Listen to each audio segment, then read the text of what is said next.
আজকে শেয়ার করব নিরামিষ পনির তৈরির একটা সহজ রেসিপি, যেটা দিয়ে কিন্তু রুটি, পরোটা বা ভাত পোলাও খেতে জাস্ট দারুণ লাগে।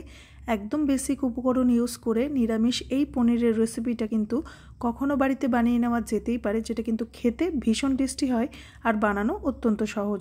তো সবার প্রথমে একটা ফ্রাই প্যানের মধ্যে আমি 1 চামচ রিফাইন তেল গরম করে দিয়ে দিচ্ছি একটা বড় সাইজের টমেটো কুচি। টমেটোটাকে একটু নেড়েচেড়ে নেবো কম আছে। এবারে এর মধ্যে দিয়ে দেবো খানিকটা কাজু আর দিয়ে দিচ্ছি একটু পোস্ত। আমি এখানে প্রায় 1 টেবিল চামচ কাজু আর 1 টেবিল চামচ পোস্ত অ্যাড করেছি, আর দিয়ে দিচ্ছি 1 টেবিল চামচ পামকিন সিড। এটা দিলে কিন্তু রেসিপিটার টেস্ট একেবারে অন্য লেভেলে চলে যায়।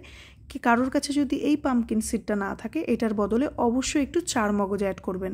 এবারে দিয়ে দেবো স্বাদ মতো একটু লবণ, চিনি, সামান্য ধনে গুঁড়ো, হলুদ গুঁড়ো আর দিয়ে দিচ্ছি কাশ্মীরি লঙ্কার গুঁড়ো। খুব ভালো করে মশলাটাকে কিন্তু কষিয়ে নিতে হবে।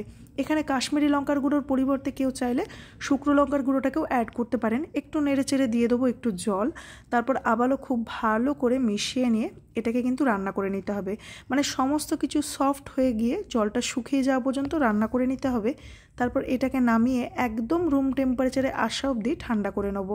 এখানে আমি একটা পনির নিয়ে নিয়েছি প্রায় 200 গ্রাম। এটাকে একদম স্কোয়ার শেপে কেটে নিচ্ছি। পনিরের শেপটা নিজেদের পছন্দ অনুযায়ী যে কোনো দিতে পারেন। এবারে এদিকে একটা মিক্সিং জারের মধ্যে তৈরি করে রাখা মশলাটাকে দিয়ে দিচ্ছি আর দিয়ে দেবো ফ্রাই প্যানটা ধুয়ে সামান্য জল। খুব ভালো করে এটার একটা পেস্ট বানিয়ে নেব। এবারে পেস্টটাও রেডি হয়ে গেছে।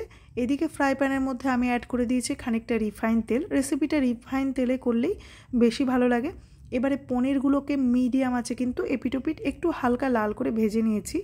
এখানে একটা পাত্রের মধ্যে নিয়ে নিয়েছি খানিকটা নর্মাল টেম্পারেচারে থাকা জল। সেই জলের মধ্যেই পনিরগুলোকে ভিজিয়ে রেখে দেবো। তাতে করে কিন্তু পনিরটা একদম সফট হবে আর খেতে কিন্তু রেসিপিটা ভীষণই টেস্টি হবে। এবারে বাকি তেলের মধ্যে ছোটো এলাচ, একটু দারচিনি আর জয়িত্রী ফোড়ন দিয়ে নেড়েচেড়ে নিয়ে দিয়ে দেবো তৈরি করে রাখা মশলা পেস্টটাকে। আর মিক্সিং জারটা ধুয়ে খুব সামান্য জল অ্যাড করে দেবো। ব্যাস, এবারে আর কিছুই না, সমস্ত কিছুকে কিন্তু খুব ভালো করে মিশিয়ে নিয়ে একদম তেল ছাড়া পর্যন্ত রান্না করে নিতে হবে। এখানে কয়েকটা চেরা কাঁচা লঙ্কা অ্যাড করে দেবো। আবারও খুব ভালো করে মিশিয়ে গ্রেভি থেকে তেল ছাড়া পর্যন্ত রান্না করে নেব। তারপর দিয়ে দেবো পনির, আর যে জলের মধ্যে পনিরটাকে ভিজিয়ে রেখেছিলাম সেই জলটা অবশ্যই খুব ভালো করে সমস্তটা মিশিয়ে নেব। আর কোনো এক্সট্রা জল অ্যাড করার দরকার নেই। একদম কম আছে আর 2-4 মিনিট রান্না করে নিলেই রেসিপিটা কিন্তু রেডি। সবশেষে অবশ্যই একটু গরম মশলার গুঁড়ো আর একটু ঘি অ্যাড করে দেবো।